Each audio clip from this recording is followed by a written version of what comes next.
Pemirsa, banyak sekali kejadian yang terjadi di Kabupaten Jember selama sepekan.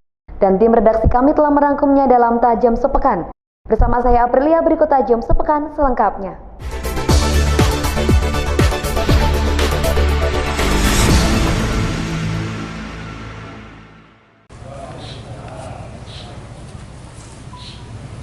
Sebagai bentuk keprihatinan terhadap nasib petani di Indonesia dan khususnya Kabupaten Jember, ribuan petani yang tergabung dalam Wadah Aspirasi Masyarakat Tani atau Wartani Curanongko melakukan renungan dan doa bersama agar permasalahan hak atas tanah seluas 332 hektar yang telah puluhan tahun menjadi konflik dengan PTPN agar terselesaikan secara baik.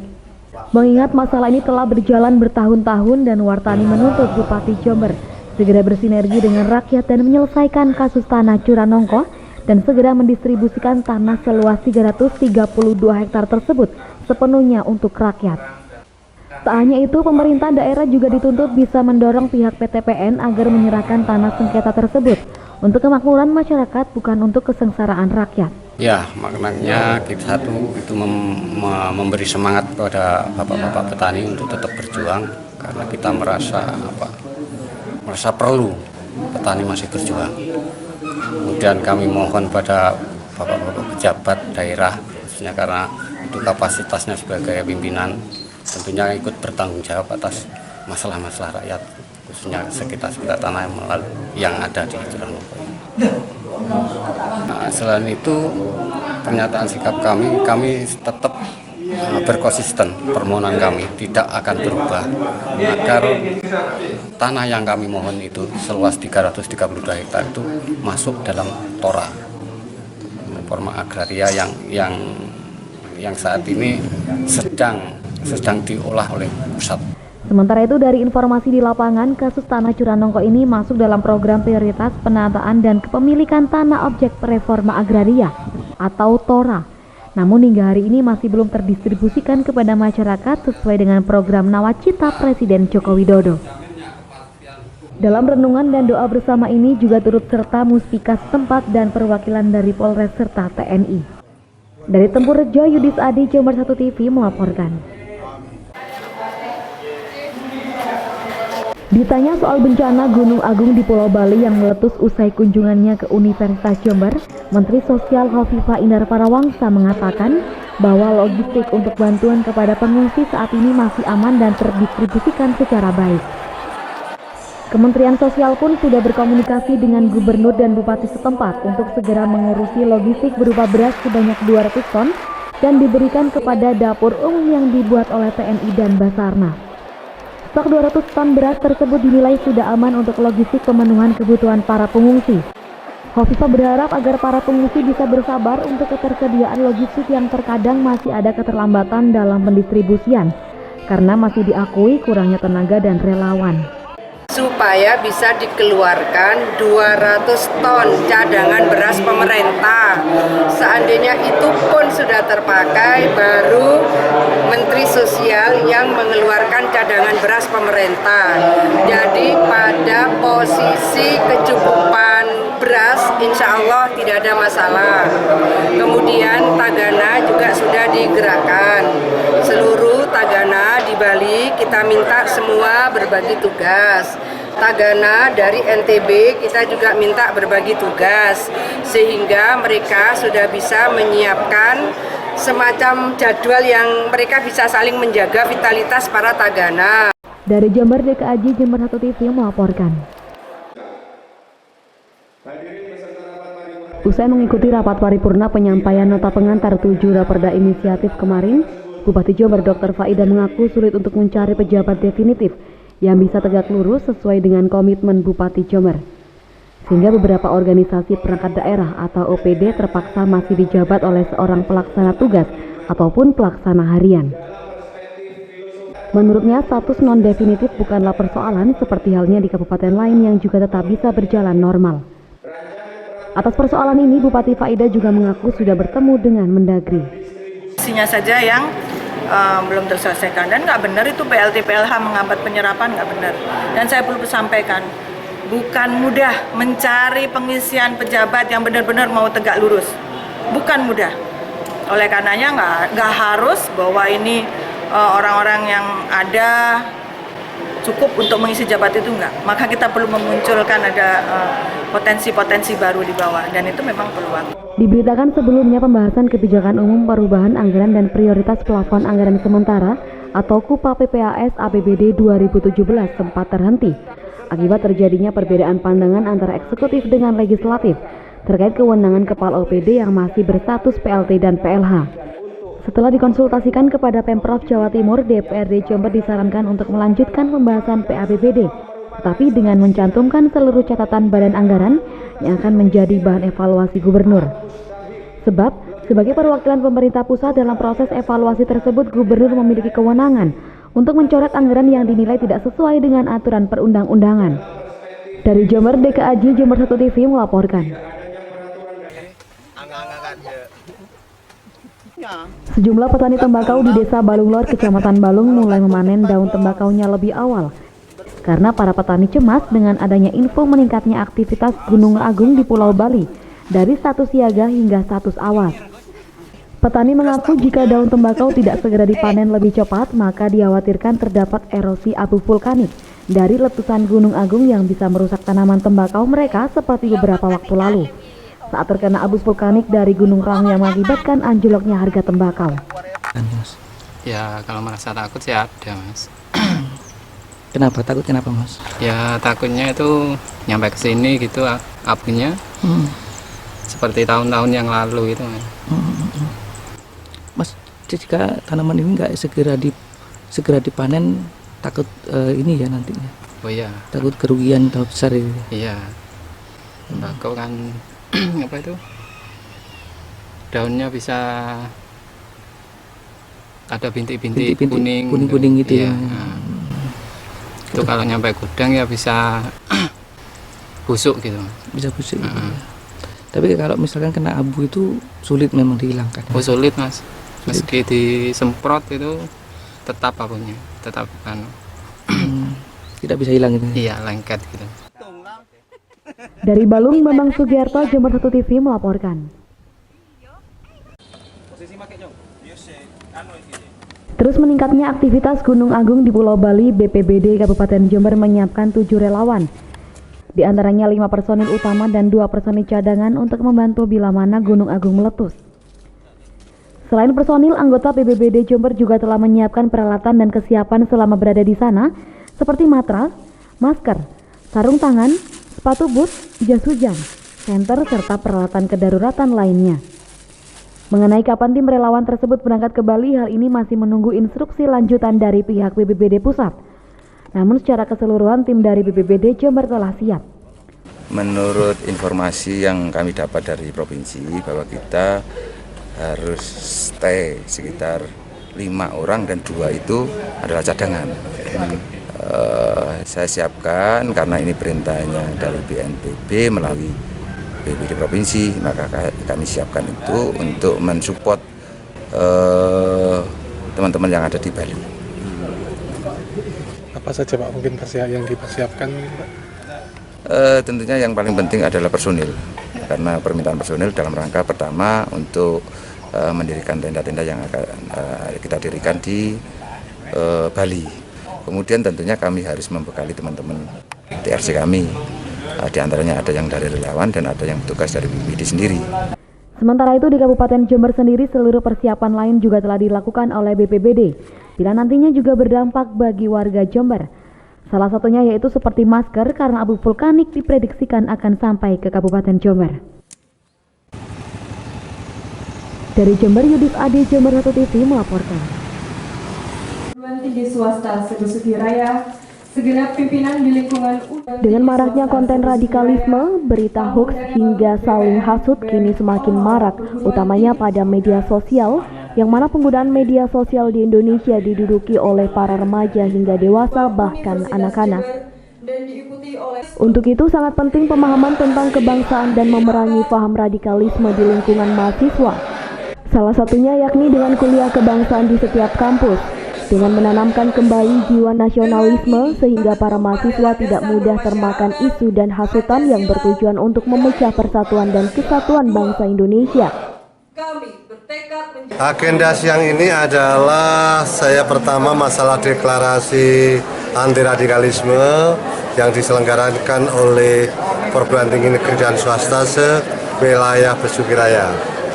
Ya kalau kampus itu kan gini, kampus itu kan kumpulan anak muda, para dosen, para cendekiawan.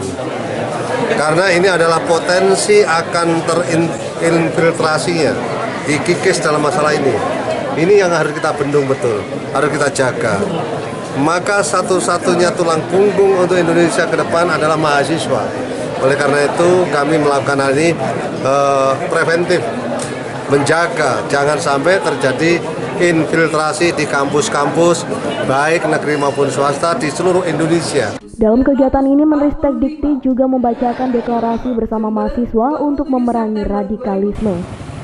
Dari UNED, Yudis Adi Jember 1 TV melaporkan.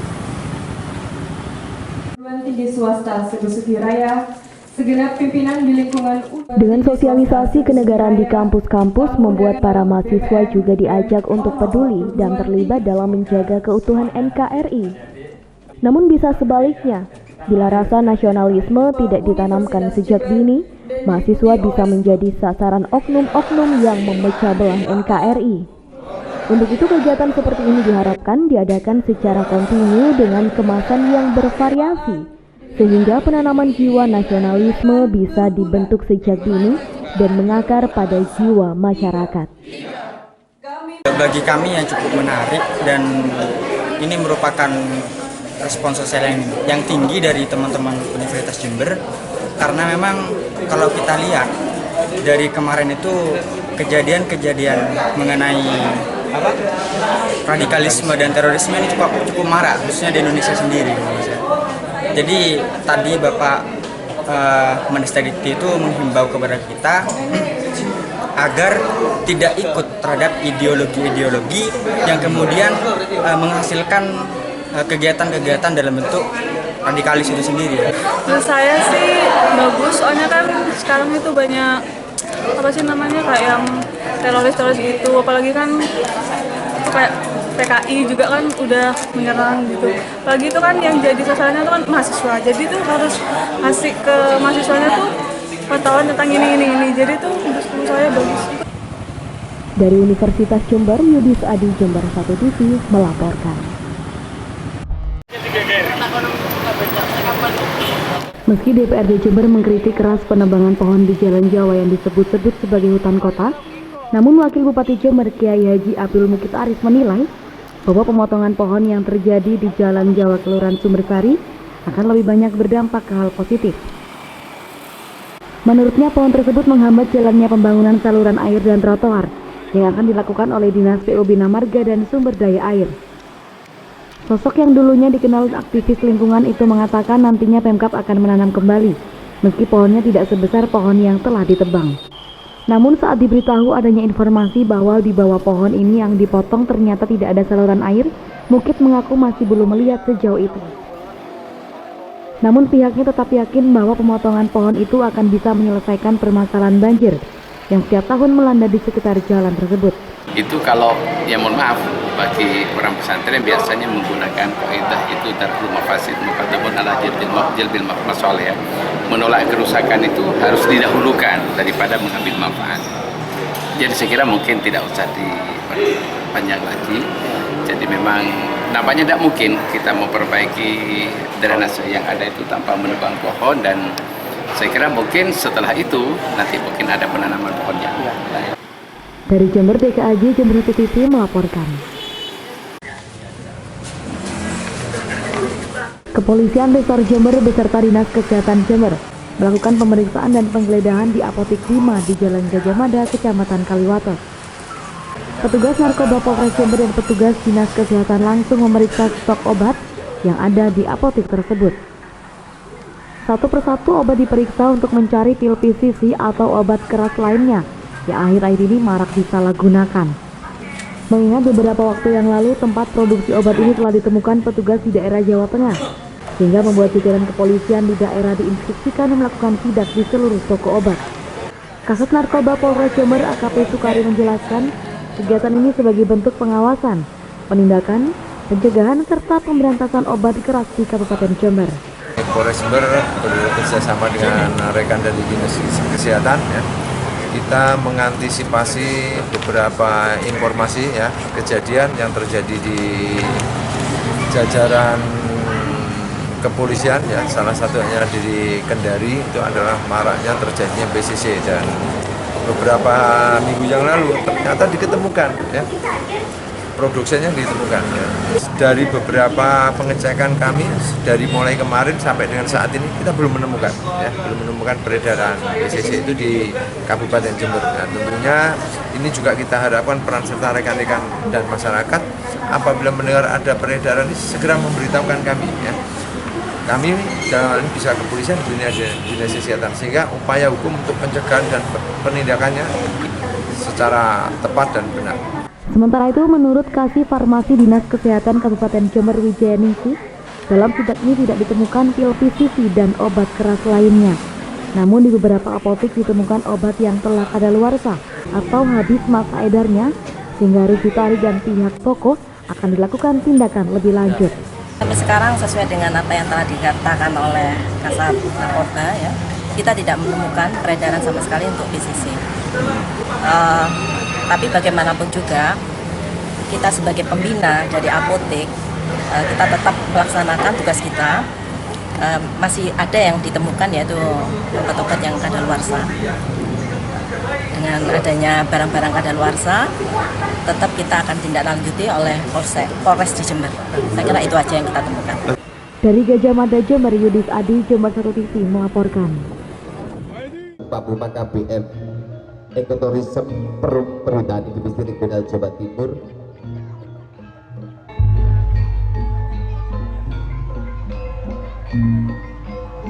Beragam wujud rasa syukur dilakukan oleh warga, seperti yang dilakukan masyarakat nelayan Pantai Tanjung Pasir Putih Malikan, Kecamatan Wuluan, Jember. Tradisi petik laut dilakukan warga dengan setiap tahun, merupakan tradisi warga sekitar Pantai Papuma. Sebelum melakukan pelarungan sesaji, warga menggelar beberapa pertunjukan kesenian. Di antaranya wayang kulit, reok, dan tari-tarian.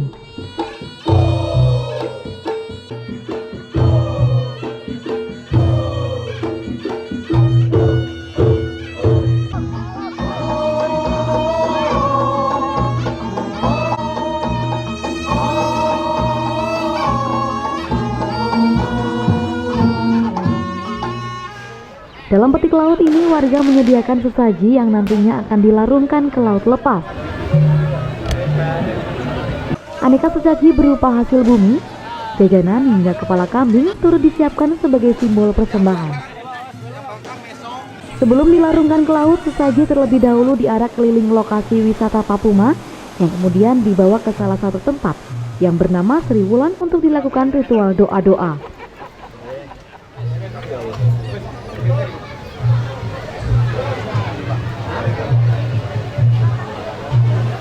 Setelah ritual doa selesai dilakukan, sesaji kemudian diarak beramai-ramai menuju tepi pantai.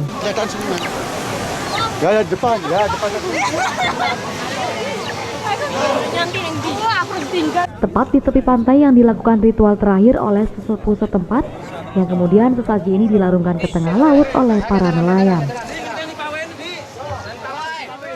Petik laut merupakan tradisi turun-temurun yang menyimbolkan ungkapan rasa syukur terhadap Sang Maha Pencipta. Ini tradisinya kalau di sini itu larung sesaji, tapi cara modern kita adalah petik laut. Petik laut itu mengundang wujud syukur. Kalau ini kebetulan kalau di bulan Jawa itu satu suroan, tapi kalau di umat Islam itu Muharram. Jadi gini kita satu istilahnya melestarikan budaya Jawa, yaitu petik laut atau larung sesaji dalam bentuk wujud syukur, dan secara bersama-sama antara warung, nelayan, dan masyarakat sekitar nelayan kita laksanakan bersama. Pantai Tanjung Pasir Putih Malikan atau Papuma merupakan salah satu pantai eksotis di pesisir selatan Jember. Selain dikenal dengan pasirnya yang berwarna putih, pantai ini juga terkenal dengan gugusan batu karang yang berdiri tak jauh dari garis pantai. Dari Pantai Papuma, Bambang Sugiarto, Jember 1 TV melaporkan.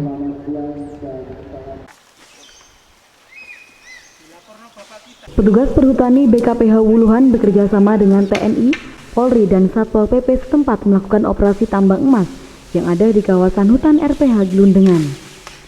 Di petak 14, petugas menemukan puluhan lubang milik penambang yang kini diketahui mulai digunakan menambang kembali oleh para penambang.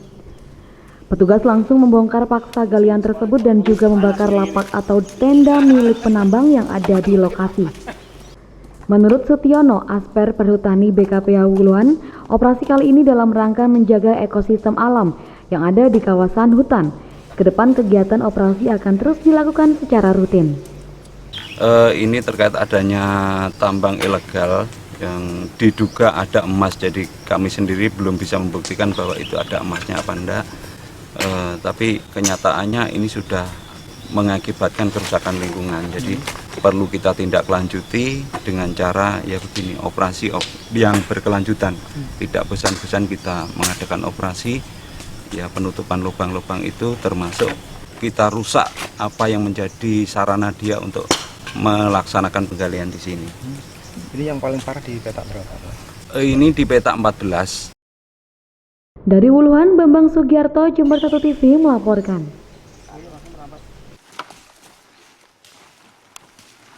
Usai melakukan penutupan lubang tambang emas dan membongkar tenda-tenda penambang, jajaran kepolisian sektor Wuluhan bersama petugas TNI, Satpol PP dan petugas perhutani melakukan penyisiran di jalur masuk kawasan hutan RPH Glundengan yang menuju ke Gunung Manggar.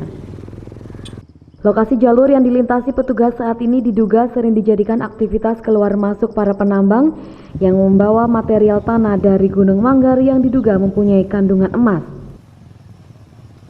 Saat perjalanan, petugas menghentikan beberapa para pengendara motor yang diduga mereka sebagai para penambang emas liar. Dan petugas juga menemukan 1 unit sepeda motor perotolan yang diduga milik penambang, yang ditinggalkan oleh pemiliknya diduga para pelaku penambangan liar. Petugas langsung mengamankan sepeda motor dan langsung dibawa ke Mapolsek Wuluhan.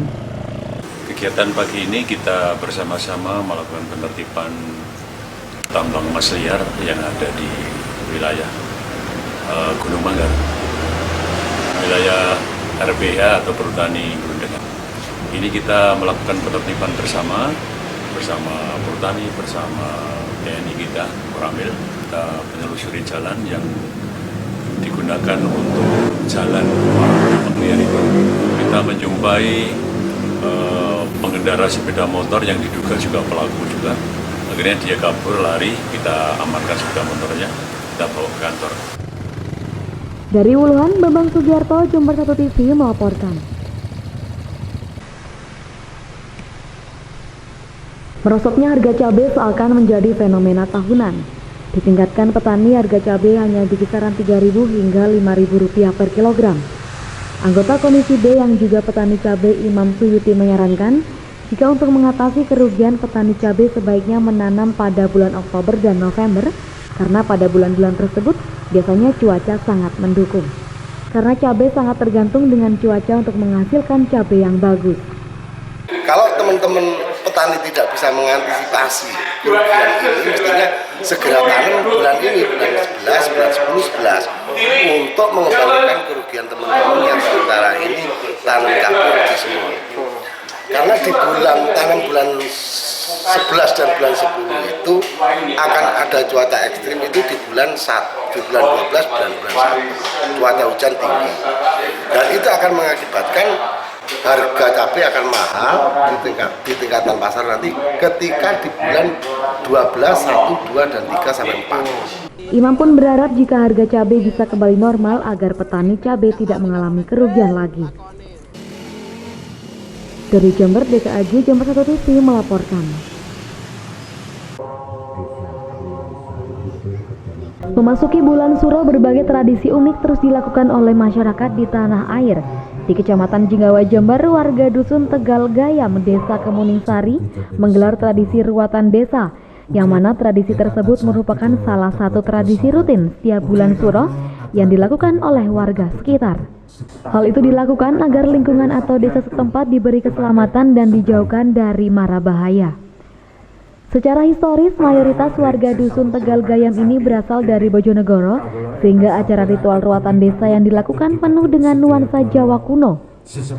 Di sela-sela acara ruatan juga digelar pertunjukan kesenian kuda lumping dan mimik towo yang diperagakan oleh anak-anak. Menurut Jarwo selaku kepala desa setempat, kegiatan ini adalah bagian dari melestarikan nilai-nilai tradisional leluhur yang makin hilang di telan zaman. Saya selaku penyelenggara pemerintah Desa Gunungsari itu berkewajiban untuk melestarikan budaya-budaya tersebut. Setiap tahun kami melakukan ritual-ritual tersebut, ritual-ritual busur bumi. Ini adalah tradisi yang tidak bisa kami tinggalkan. Ini ada di Desa Gunungsari itu, tidak ada mungkin di desa-desa lain. Dari Jenggawa, Yudis Adi, Jember 1 TV melaporkan. Nampak antusias warga dusun Rekesan, Desa Mlokorejo, Kecamatan Puger yang mengikuti balap liar marmut yang bertempat di jalan desa dengan menggunakan dinding kayu sebagai pembatas lintasan balap marmut. Para marmut ini diadu kecepatannya di lintasan yang sudah disediakan oleh panitia dengan jarak 20 meter. Ada sekitar 40 peserta dari berbagai daerah Kabupaten Jember hingga Lumajang. Tak hanya orang dewasa yang mengikuti lomba balap marmut ini, namun nampak juga peserta yang masih anak-anak. Perlu perawatan khusus untuk marmut yang akan digunakan untuk mengikuti lomba balap marmut ini, mulai dari pemberian pakan, vitamin, dan memijat area kaki dan juga badan marmut. Ya dijamu ya pakai dikasih makan teratur dan vitamin. Oh gitu. Bapak ikut berapa marmut Pak lomba ini? 4 marmut. 4 ya. Dari Puger, Bambang Sugiarto, Jember 1 TV melaporkan. Sayang sekali pemirsa, informasi tadi sekaligus menutup jumpa kita di Tajam Sepekan edisi kali ini. Anda juga dapat menyimak informasi tadi di website kami di www.jember1tv.co.id. Saya Aprilia bersama seluruh kabar kerja yang bertugas. Mohon undur diri dari hadapan Anda. Terima kasih atas kebersamaannya. Sampai jumpa dan salam 1 TV.